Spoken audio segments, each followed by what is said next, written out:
itu not with excess. Dia sampaikan demikian. Itu dasarnya apa? Dasarnya adalah keterangan ahli dari salah satu kampus di sana ya, di UGM lah saya sebutkan UGM. Serangan atau ancaman itu melawan hukum, jelas dong. Orang dijamret kan serangannya melawan hukum ya. Dan seketika, tapi kalau misalkan pun itu ditabrak, itu not with excess. Itu adalah pembelaan terpaksa yang melampaui batas dan itu tidak dipidana. Kenapa tidak dipidana? Karena di situ ada alasan pemaaf, Mbak. Jadi memang ada kesalahan di situ, tapi kesalahannya hapus. Karena ini bukan pidana, bukan pidana. Tetapi sepertinya ada miss ini. Ada missnya apa? Kalau dari Mbak Selamat sendiri sebagai praktisi hukum melihat dua kasus ini tadi yang di S Gabus tadi sama yang di Sleman ini kayak gimana nih? Yang di Sleman deh, kita ngomongin orang yang katanya dijamret istrinya naik motor dijamret, lalu suaminya mengejar pakai mobil, dipepet, jambretnya tewas, jambretnya meninggal, malah jadi tersangka. Apa gitu. kita harus membiarkan tas kita dijamret? Jadi kalau istri saya dijamret, kita silakan mas gitu enggak enak gitu. Pasti kan secara manusiawi pengen ngejar dong. Kita juga pasti pengen ngejar itu. Lagi ada surat berharga kan. Iya, terima kasih. Jadi kalau saya melihat ya dari sisi hukum ya dan dalam praktek juga, ini sangat menyedihkan sebenarnya apa yang terjadi di Sleman ini begitu.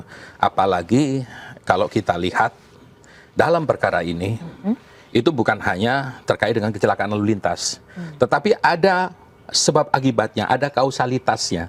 Kecelakaan lalu lintas yang menyebabkan 2 orang itu meninggal itu adalah karena penjamretan. Ini harus dilihat polisi.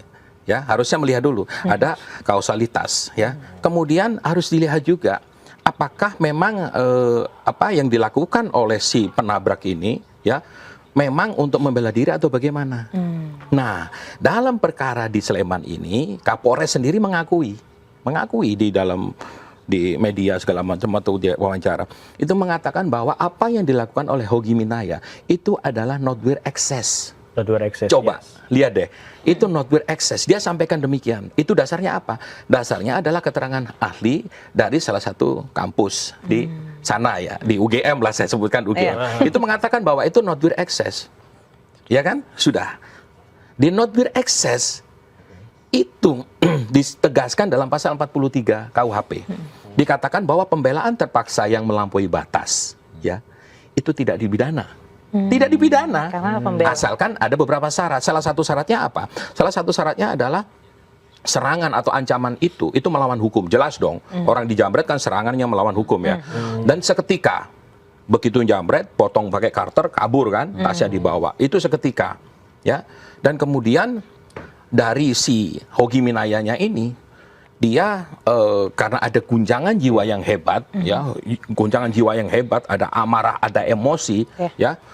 Ini apa tas istri saya diambil, dia langsung kejar, pepet terlepas dari dipepetnya itu ternyata terjatuh karena tembok atau misalkan terjatuh karena ditabrak, ya, karena ada versi yang ditabrak ya. Tapi kalau misalkan pun itu ditabrak, itu not with excess, itu adalah pembelaan terpaksa yang melampaui batas dan itu tidak dipidana. Kenapa tidak dipidana?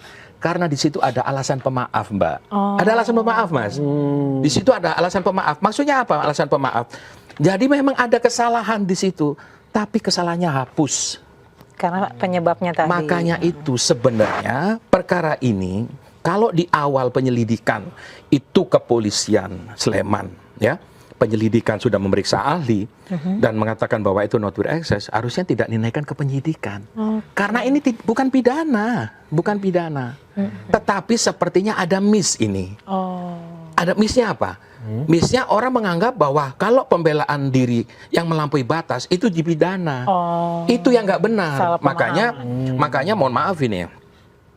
Ini kita koreksi ke kontrol ya, ke pihak kepolisian. Bukannya kita ingin menghujat atau apa, ingin mengkoreksi juga, memberikan masukan. Makanya kami harapkan ini kepada Bapak Kapolri untuk memeriksa ini, apa Kapolres dan penyidiknya.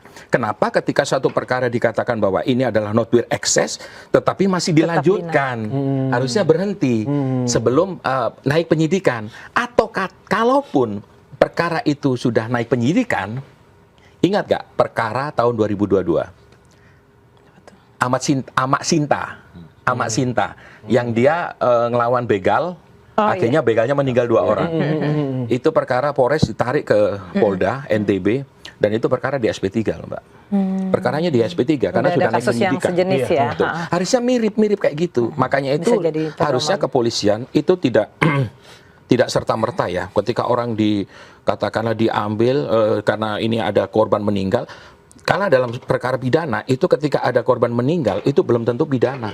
Karena apa? Karena kalau kita lihat di dalam perkara yang Sleman ini ada Mbak namanya alasan penghapus pidana. Apa alasan penghapus pidananya? Tadi not will access. Not will access. Gitu, iya. Artinya tapi pihak kepolisian yang awalnya mempidana kasus ini tetap harus diperiksa untuk mencari motif atau apa? Maksudnya diperiksa gimana? Kan dia menetapkan tersangka. Oh, artinya di situ ada kesalahan pemahaman bahwa seharusnya tidak dipidana. Nah, Betul. masih perlu diperiksa juga nggak pihak kepolisiannya walaupun ini sudah selesai. Nah, kalaupun diperiksa, apa yang kita cari dari pemeriksaan ini? Betul. Jadi kalau menurut saya penyidiknya ini tetap harus dilakukan pemeriksaan, ya. Seperti yang ini ya, spon itu ya, yang jualan spon itu kan diperiksa propam. Harusnya diperiksa propam juga.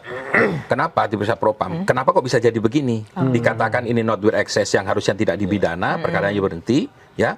Itu kenapa dilanjutkan? Itu harus periksa secara etik harus mencari, ya? Betul, secara etik harus diperiksa juga. Harus ada sanksi juga, Mbak. Harus ada sanksi. Karena apa? Karena untuk memberikan efek jera kepada yang lain. Biar tidak terulang. Betul, jangan sampai ini meminimalisir lah, meminimalisir. Ini biar tidak terulang begitu. Apa mungkin ada ketidaktahuan atau miss tadi jangan terulang lagi. Artinya pihak kepolisian harus paham betul, prosedur seperti itu.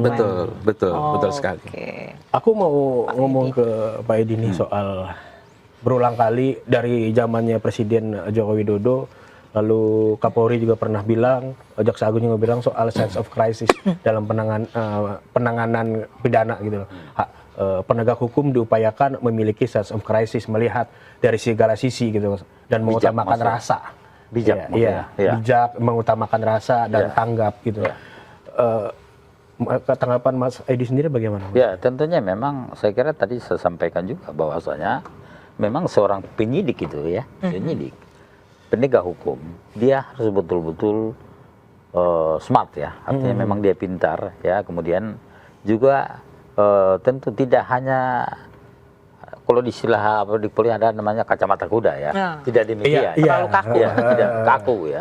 Kita harus melihat bahwasanya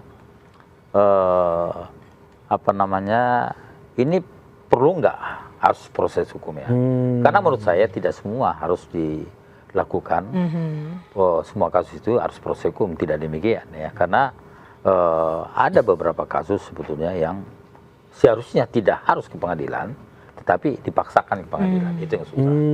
Saya kasus ini ya, harusnya tadi tidak harus di pengadilan, kenapa? Tapi harusnya juga, kalau menurut saya, selain penyidiknya, kejaksanya juga misalnya kenapa juga harus menerima kasus ini, itu juga ini. Oke, ini naik ke kejaksaan. Karena penyidik juga harusnya paham soal not will access yang tadi ini gitu kan. Jadi tidak apa namanya ya. Harus dikaji nih motifnya. Jadi kalau misalnya terjadi seperti itu, kenapa? Jadi di sini adalah antara penyidik dan jaksa, kejaksaan ya, sebagai penuntut juga memiliki keterkaitan ya, saling mengontrol di sini ya. Makanya saya kira dalam undang-undang KUHP baru itu kan di situ jelaskan bahwasanya jaksa pun boleh menghentikan ya dalam undang-undang sekarang ya. Ketika misalnya melihat bahwasanya tidak harus apalagi misalnya kan tidak cukup bukti misalnya gitu ya. Ini tadi disampaikan oleh teman kita tadi bahwasanya ini kan pembelaan diri ya. Kemudian dipaksakan kembali, harusnya memang ya lakukan restoratif justice, panggil semua keluarganya, kemudian sampaikan bahwasanya kami setelah melakukan penyelidikan dan penyidikan, kemudian ternyata kasus ini tidak bisa kami paksakan untuk naik ke penyidikan. Kenapa? Ini adalah unsur pembelaan diri. Ketika misalnya nanti ada yang keberatan, dia bisa melakukan pra peradilan.